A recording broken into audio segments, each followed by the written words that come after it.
后来过来是有民众伫网络顶铺文，讲到日本的北海道食红鲢鱼的沙西米6片，才台票140外块，实在是俗个大碗个满钱。结果引发到热烈的讨论，也毋过有网友来回讲。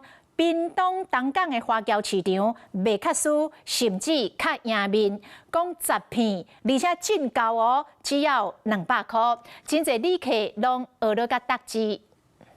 不少人去日本的北海道佚佗，都是为着要吃上市海产。有民众食到沙西米，互伊咱网家随分享起伫网络顶。 文章内底讲到，真正去北海道三角市场，6片红鲢鱼沙西米只要先台票140外块，而且每一片拢有700公分长，家己台湾食到的完全无同。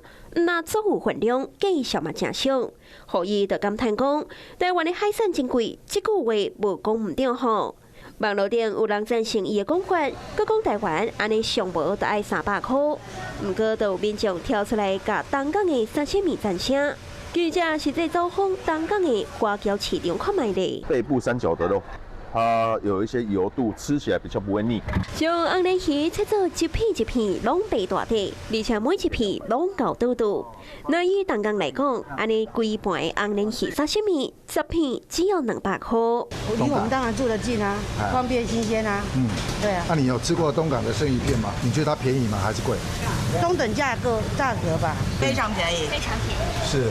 那你本来预计10片要多少钱？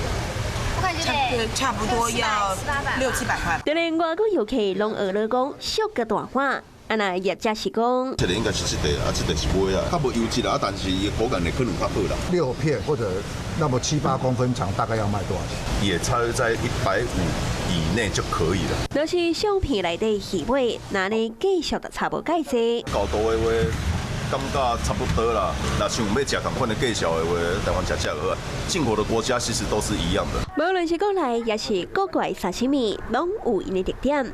民众出门在外，吃了欢喜，这是上要紧。